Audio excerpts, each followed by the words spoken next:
Hey buddy, it's been a little while since I've made a video, and hopefully I have this big project coming up in which I will be needing to do a video or wanting to do a video on it. So this is mostly just to kind of get back into the swing of making a video and kind of knocking the dust off and cobwebs and all that stuff. And I thought, well, what would I make the video about? Well, there's been a few different things that have come along with the G8 since the last video I did, and the biggest thing is the Shockworks Coilovers.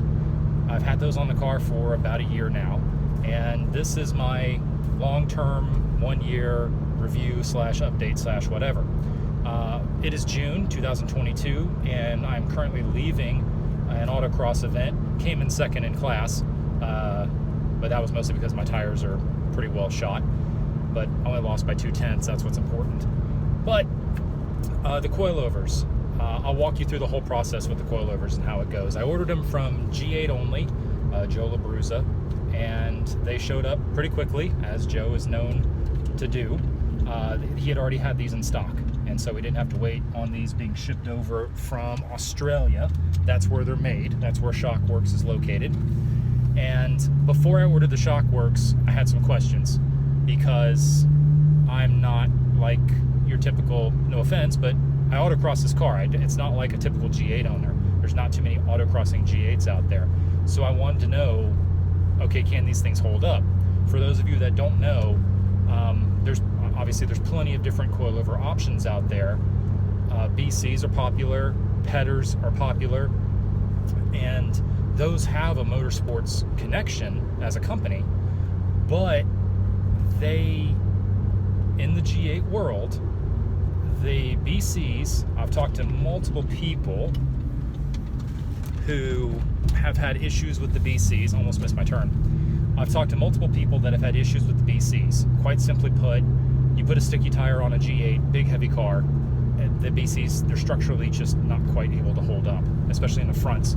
The strut mount where the knuckle goes into the strut has bent and twisted on more than one person I've talked to.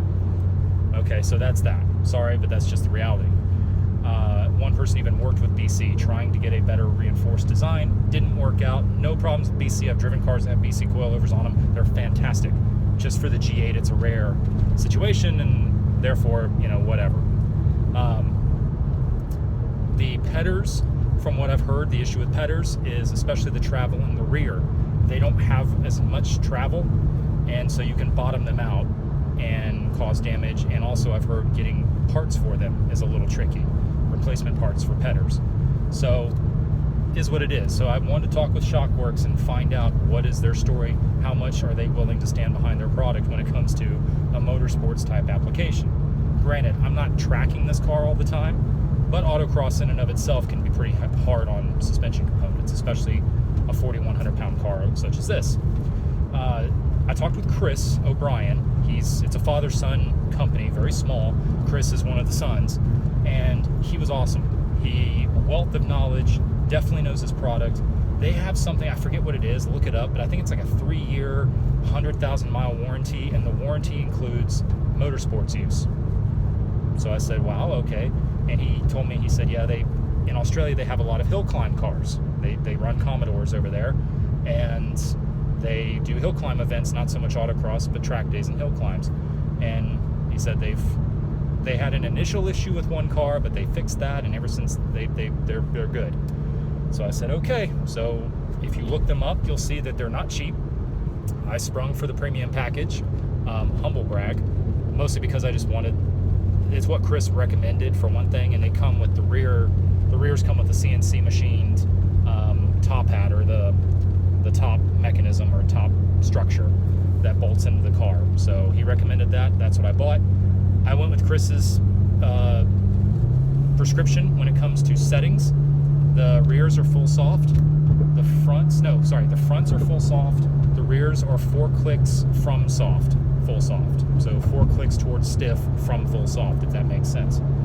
And they've been fantastic. Long story short, they've been fantastic.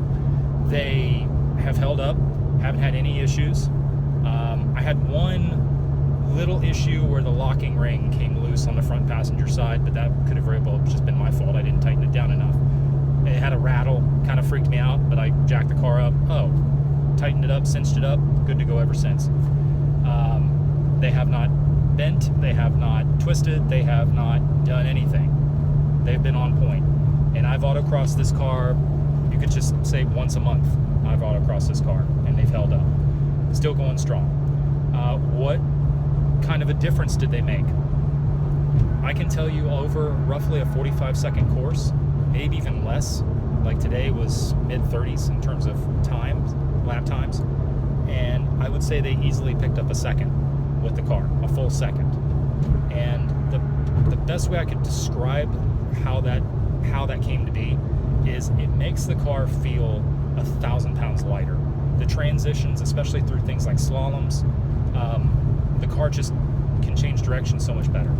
And it felt so different. It took time to get used to, because just knowing in your head what the car weighs, what the car was doing, and now what it can do, it took me some time to work up to its new limits. But they're fantastic. And I've had multiple people even comment that just, one, I've gotten faster, or wow, the car looks really balanced, really sorted. And I have not touched the settings that Chris recommended. I haven't moved from them. So I could probably play around with the settings more to dial things in, but it's good to where it's at. The car will understeer if you push it too hard, because that's what it's going to do. But you can also step the rear end out if you want to, depending on how good your tires are and all that jazz. So there's that. Now, when it comes to ride quality, I don't have a huge amount to compare them to. I've never run anything like BCs or Petters on this car. But what I can tell you is what I had before was the H&Rs, H&R springs, the purples. I guess there's different versions. I had the purple ones. And the H&Rs were fine. They were a little on the soft side. And so when you went over things like railroad tracks, the car wouldn't just bounce all around and pogo, but you would feel it and the car would rock. With these, you go over a railroad track, you know it's there, but it just, I can't describe it other than it just absorbs it. You hear and feel a and that's it. Whereas with the H&Rs, it would rock the car a little bit. When you jack the car up, I mean, there's only that much suspension travel, maybe, a hand, maybe a little bit more than that. Whereas with the former stuff and the stock stuff, there's a lot of droop. But these things absorb bumps. They absorb the big stuff, and they just minimize the little stuff so well. Now, granted, these don't have strut tower bushings. They're the only ones that I know of that get rid of the strut tower bushings completely. And some people kind of question that. They're just a hard mount. It's a billet, or I think it's a billet piece. They just pop. They just go up against the top of the strut tower, and it's metal on metal. Any concerns about squeaking or rattling or anything like that? Haven't had any issues. Noise, vibration, and harshness, you will feel a little bit more through the steering wheel, but I gotta tell you, it's not bad. Now, everybody's perception on that is going to be different. If you're the type that wants like a Cadillac ride, you don't want to feel anything, you just want to like ride on a cloud, these aren't for you. They just aren't. But these will not rattle your teeth out.